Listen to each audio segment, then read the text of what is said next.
Bonjour à tous. Dans cette nouvelle vidéo, nous allons continuer à examiner l'emploi des images responsives dans HTML5. Cette vidéo fait suite directement à une vidéo qui est parue récemment, que je vous conseille fortement de visionner avant de regarder celle-ci, sinon vous risquez d'être un peu perdu. La vidéo en question, vous allez la retrouver ici au niveau de ma chaîne dans la playlist qui s'appelle Atelier Web Design. C'est la vidéo l'attribut SRC7 et le responsive design. Vidéo qui elle-même faisait référence aussi à la vidéo précédente, créer des utilitaires responsive design. Je vous conseille donc au préalable de regarder ces deux vidéos avant de visionner celle-ci, sinon vous allez être un peu perdu. On va rappeler brièvement ce que nous avions fait au niveau du code pour nos images responsives. Nous avions donc utilisé l'attribut src7 à l'intérieur de la balise img et nous lui avons associé une quantité d'images ainsi qu'un attribut sizes avec un descripteur de taille, et lui, le navigateur se débrouillait pour afficher l'image adéquate en fonction de la largeur du viewport. Voici ce que nous avions obtenu. En fonction de la largeur du viewport, que nous pouvons faire varier artificiellement ici, nous avions vu que l'image qui était affichée variait en fonction du contexte, tout en sachant que le chiffre qui s'affiche ici est la largeur de l'image en pixels. Donc nous avions selon les cas une image qui fait soit en haut 1200 ou bien 800, etc., 550. Et nous avions aussi une variation, cela concernait la deuxième image selon la densité que je peux simuler ici. Si je choisissais de simuler une densité double d'écran, je vois que l'image affichée changeait en fonction de cela. Voilà en gros ce que nous avions étudié dans la vidéo précédente. En bref, le navigateur va déterminer lui-même quelle est l'image qu'il faut afficher en fonction des instructions qu'on lui a données. En termes techniques, ceci s'appelle résolution switching. C'est-à-dire que l'image, globalement, c'est la même, c'est simplement la taille de l'image qui va changer en fonction du contexte. Maintenant, nous allons examiner un autre problème. Je bascule ici sur cet onglet dans lequel j'ai affiché une page similaire à la précédente qui contient une seule image. Une image qui a un caractère plutôt panoramique, et je vais réduire progressivement la largeur du navigateur. Comme ceci. Arrivé à un moment où mon écran va être de plus en plus étroit, je vois que l'image va devenir de plus en plus petite. On voit bien maintenant que l'image est de plus en plus difficile à lire, même si je réduis encore un petit peu. Ici, je vais voir que ça s'aggrave. Nous allons remédier à cela en utilisant le concept de Art Direction. Je ramène le navigateur dans sa taille précédente. Je vais basculer sur ce nouvel onglet ici que j'ai préparé. Cette nouvelle page contient ici, dans sa version large, la même image que précédemment, c'est-à-dire une image de caractère panoramique. Par contre, maintenant, si je fais varier la taille du navigateur, en me rapprochant de la taille d'une tablette, je vais voir qu'à un moment donné, ici, je fais apparaître une nouvelle version de l'image, à savoir qu'elle a été recadrée et ses proportions sont différentes. Maintenant, elle est du type portrait. Elle se marie mieux dans le design actuel, d'autant plus que j'ai fait varier aussi la taille de mes colonnes. Ici, j'ai un design à 2 colonnes, alors que précédemment, juste avant, j'avais des colonnes qui étaient pleines. J'ai fait varier le design et en même temps, je lui ai dit d'afficher une autre image qui avait un caractère différent, qui était recadré, et là je vois mieux le sujet que précédemment lorsque j'avais une image qui commençait à se réduire.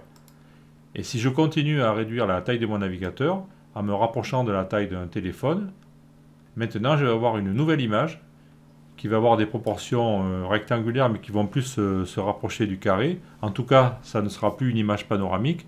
Et vous voyez que, encore une fois, j'ai rezoomé sur le sujet afin qu'on voit mieux le modèle et le photographe. Cette fois-ci, on voit bien que c'est un photographe, on voit qu'il a un appareil photo dans les mains.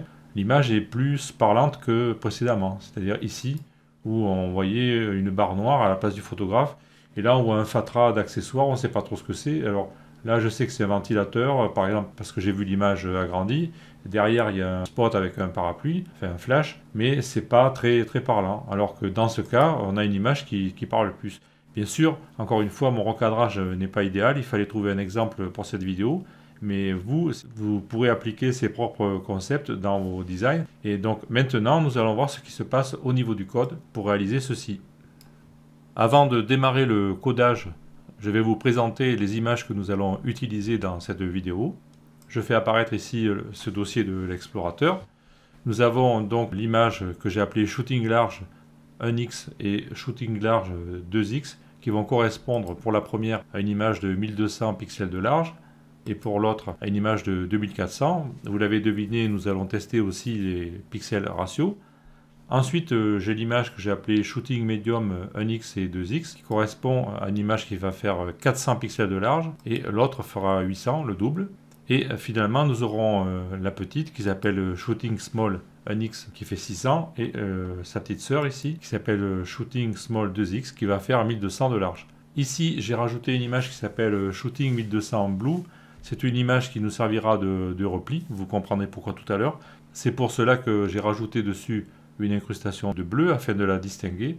Et finalement, nous aurons deux images, l'image sample.jpg ainsi que sample.svg. Car nous allons voir aussi que nous pouvons nous servir du Art Direction pour sélectionner une image en fonction de son type. Donc voici les images que nous allons utiliser. Maintenant, nous allons pouvoir démarrer le codage. Je me positionne au niveau de l'éditeur de code dans une page web que j'ai préparée. Alors cette page ressemble à la page de la vidéo précédente, c'est juste un bac à sable en fait. Alors certains d'entre vous dans les commentaires me demandent le code, etc. Mais ça n'a aucun intérêt, si vous voulez, de communiquer ce code-là, puisque le but, c'est que vous, en suivant la vidéo, vous compreniez ce qui se passe, et ensuite que vous puissiez l'appliquer dans votre propre code. Donc il n'y a vraiment aucun intérêt à ce que je vous communique ce code, parce que c'est un code absolument banal. On a juste des paragraphes avec du texte de remplissage, donc il n'y a vraiment aucun intérêt, si vous voulez, à avoir ce code-là. Alors cette parenthèse faite, nous pouvons voir actuellement ce que la page va afficher, donc des blocs de texte avec des colonnes, etc. Et nous allons insérer une image à l'intérieur. Je rebascule dans le code, je vais me positionner ici, au niveau de ce paragraphe que je vais supprimer, et à la place, je vais ajouter une image. Comme source, je vais prendre l'image qui avait un fond bleu, dans celle que je vous ai montrée tout à l'heure. Donc elle est dans le dossier IMG.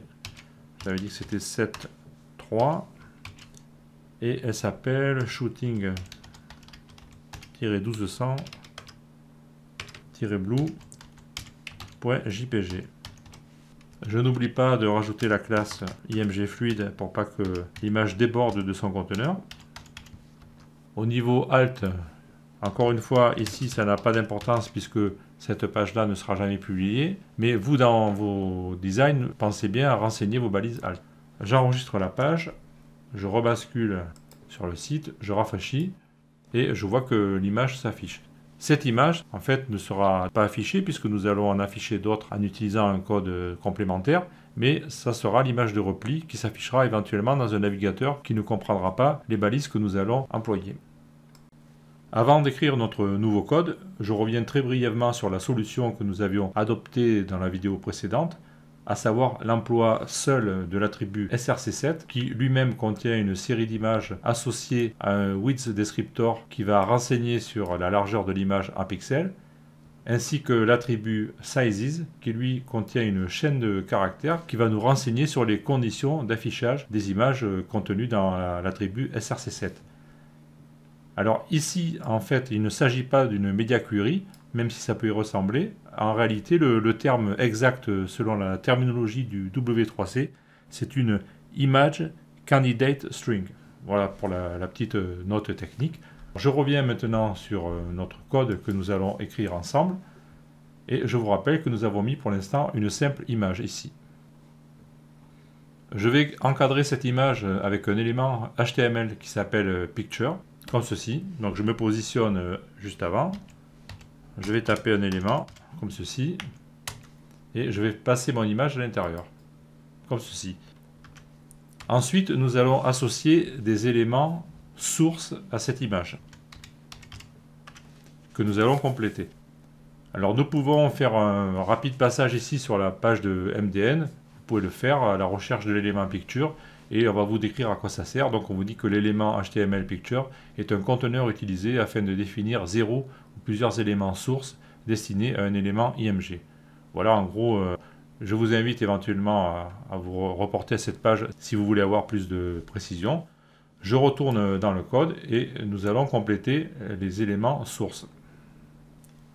À l'intérieur d'un élément Picture, nous allons pouvoir ajouter autant d'éléments sources que nous voulons. Je vais compléter ce premier élément source ici en collant un code que j'ai préparé. Le voici. Je vais faire un petit peu de ménage en faisant un petit peu de place ici. Voilà. Voici comment ce code se décompose. Nous avons un attribut média qui contient une media query ici. Et ensuite, nous avons un attribut src7 qui va contenir deux images. Alors, je ne vais pas revenir sur les détails puisque ceci faisait l'objet de la vidéo précédente. Pour résumer, j'ai choisi parmi les images ici que je vous avais présentées tout à l'heure, l'image small 1x à laquelle j'ai associé le descripteur de ratio et aussi l'image small 2x ici à laquelle j'ai associé le descripteur de pixel ratio comme ceci. Ensuite, je vais coller deux éléments sources supplémentaires que j'ai préparés comme ceci et maintenant nous allons les décrire. Dans ce deuxième cas, nous voyons que nous avons une nouvelle media query ici, min-width 768 et max-width 991. Dans le cadre de cette balise, nous rajoutons un nouvel élément src7 qui contient deux autres images, à savoir l'image medium dans le contexte d'un ratio de pixels égal à 1, ainsi que l'image medium 2x dans un contexte de ratio égal à 2 fois. Et finalement, nous avons un dernier élément source ici, qui concerne la media query avec min-width 992. Et comme vous aurez pu l'imaginer, on a pris l'image large 1x dans le contexte de ratio égal à 1, ainsi que l'image large 2x dans un contexte de ratio de pixels égal à 2. Les points de rupture que j'ai choisis ici dans les media query correspondent aux points de rupture de Bootstrap. Pour le premier élément source, je vais prendre tout ce qui concerne extra small et small. Pour la deuxième balise source, ici, je vais prendre tout ce qui est entre 768 et 991, c'est-à-dire que ça va concerner medium. Et après, tout le reste concernera large et extra large, simplement. J'enregistre mon code ici et je vais retourner sur le navigateur. Alors je vais rafraîchir bien sûr, puisque là j'ai encore l'ancienne image. Je rafraîchis la page et je vois donc que la nouvelle image s'affiche ici. Au passage, si vous vous demandez pourquoi ici le coin est bleu, c'est simplement parce que j'ai différencié l'image 1x et l'image de 2x avec un coin bleu et un coin rouge. Voilà. Donc si vous voyez un coin bleu, c'est la simple densité. Et si vous voyez plus tard un coin rouge, ça sera la double densité. Maintenant, je vais réduire la taille du navigateur, comme ceci, jusqu'au point médium. Et nous voyons que maintenant, l'image désirée, c'est-à-dire celle-ci, s'est affichée. Je retourne dans le navigateur. Je vais réduire à nouveau la taille pour le rapprocher d'un smartphone. Et je vois que maintenant, ici, c'est l'image small 1x qui s'est affichée. Donc ça fonctionne. Maintenant, je vais réagrandir le navigateur. Et je vais basculer avec majuscule CTRL M dans l'outil interne au navigateur afin de simuler la variation de viewport. Et là par contre je vais pouvoir bien sûr changer, comme on l'avait fait précédemment, la simulation du device pixel ratio. Ici nous avons un pixel ratio égal à 1.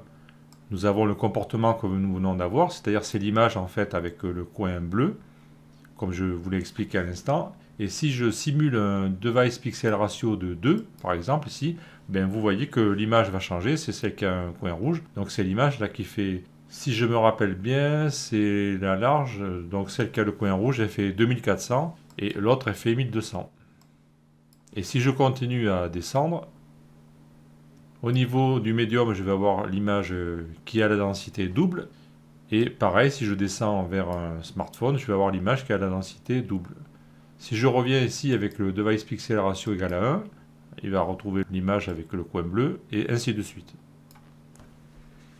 Maintenant, nous allons faire un petit passage sur le site Can I Use, et nous allons interroger l'élément Picture. Nous voyons ici que pour le navigateur Internet Explorer, l'élément n'est pas géré dans toutes les versions, puisque tout est en rouge ici.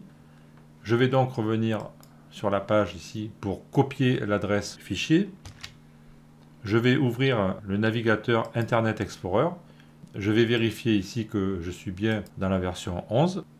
Et je vais coller l'URL de ma page, comme ceci. Je vais autoriser le contenu bloqué en bas pour que les scripts s'exécutent. Et je vois bien qu'ici, j'ai l'image qui est sur fond bleu. Je vous rappelle que c'était l'image ici que j'avais indiqué dans la balise IMG en tant qu'image de repli, la shooting 1200 blue.jpg. Et je peux faire varier la taille de mon navigateur, ça ne va rien changer, c'est toujours cette même image. Vous voyez ici, bien sûr, ça ne va pas être très joli, mais malgré tout, le design ne sera pas cassé. La page pourra s'afficher, même si l'image n'est pas idéale. Il m'affiche l'image en fond bleu parce que ici, il n'a pas été capable d'interpréter l'élément picture. Et il n'a pas pu interpréter non plus les éléments sources qui étaient associés. Donc dans tous les cas, on a une solution de repli, notre design ne sera pas cassé si le navigateur ne peut pas comprendre la balise picture. Nous venons donc de voir comment utiliser l'élément picture associé à l'élément source afin d'afficher des images responsives dans nos pages web. Alors maintenant, vous pouvez vous poser la question, mais si on a deux méthodes, quelle est celle qu'il faut utiliser de préférence ? Alors, il y a plusieurs façons de raisonner, et même si vous allez voir sur Internet, dans les forums de discussion ou dans divers articles, vous allez trouver souvent des informations contradictoires ou bien incomplètes. D'une manière générale, il est souvent communément admis que l'on va utiliser SRC7 à l'intérieur d'un élément IMG pour faire du résolution switching et que l'on va utiliser Picture associé à l'élément source pour faire de l'art direction. Lorsqu'on utilise SRC7 seul, en fait, le navigateur va prendre la décision pour savoir quelle est l'image qu'il faut afficher. Il va prendre cette décision tout seul en fonction des éléments qui lui sont communiqués. Si par contre on utilise Picture et Source, à ce moment-là, le navigateur va afficher l'image que nous, développeurs, avons décidé. En gros, c'est la différence fondamentale. Après, c'est une question de choix. Il faut savoir aussi qu'avec Picture et Source, le code va être plus important.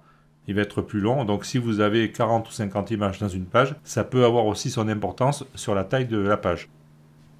Ensuite, avec l'utilisation de Picture and Source, il y a un autre aspect qui est important à évoquer, c'est que l'on peut faire intervenir le type d'image. Alors je vais revenir dans le code, je vais me positionner dans le bloc en dessous, peu importe, et je vais coller un bout de code que j'ai préparé, comme ceci. J'ai créé un paragraphe avec un élément picture. C'est ce que nous venons de faire, c'est le même principe. Par contre, au niveau de ma source ici, je n'ai pas précisé de media query, je lui ai simplement précisé un type et j'ai mis image svg plus xml. Et au niveau de l'attribut src7, je lui ai simplement mis le chemin qui correspond à l'image sample svg que j'avais préparé ici dans le dossier, comme je vous l'ai signalé tout à l'heure. À côté de cette image sample SVG, il y a l'équivalent ici qui s'appelle sample.jpg au format JPEG. Si je retourne dans le code ici, je vois qu'au niveau de l'élément IMG, au niveau de l'attribut SRC, j'ai fait figurer ce fichier sample.jpg en tant que source. Je vais enregistrer le code, je retourne au niveau de la page, je vais rafraîchir, et ici je vois mon image qui apparaît. Ici, c'est l'image SVG, puisque le navigateur Firefox est capable de gérer le format SVG. Si maintenant je retourne au niveau de Internet Explorer comme tout à l'heure, et que je rafraîchis la fenêtre ici, je vais voir qu'il affiche la version JPEG de l'image, puisqu'ici, sur la version JPG, j'avais incrusté le mot JPEG. Donc dans ce cas ici, nous affichons l'image JPEG, parce que lorsque le navigateur a cherché à interpréter le code de la page, c'est-à-dire lorsqu'il a lu ceci, il n'a pas compris tous les éléments, donc il s'est rabattu sur l'élément IMG. Et par conséquent, il a affiché l'image correspondant au fichier sample.jpg. Par contre, lorsque nous avons affaire à Firefox, qui lui est un navigateur moderne, à ce moment-là, il va bien interpréter correctement l'élément source et le type correspondant, et il va afficher ici l'élément qui a le format SVG. Ici, nous avons sample.svg. Alors bien sûr, ici, nous n'avons pas affaire à du comportement responsive design, mais quand même, nous pouvons afficher une image différente en fonction du contexte. Et ça aussi, c'est ses intérêts, en fonction de la taille et du poids des images. Ce tutoriel arrive à son terme. Dans cette deuxième vidéo consacrée aux images responsives, nous avons donc vu comment nous pouvions ajouter une touche artistique à nos pages en décidant selon la taille de l'écran quel devait être le format de l'image, à savoir son homothétie, le niveau de zoom par rapport au sujet, etc. Nous pouvons donc, quelle que soit la taille de notre périphérique, offrir une image pertinente à l'utilisateur. Ceci en utilisant l'élément Picture associé au sous-élément Source qui va déterminer quelle est l'image affichée selon le cas. Voilà, je vous dis à bientôt et je vous remercie encore une fois pour votre fidélité. Au revoir.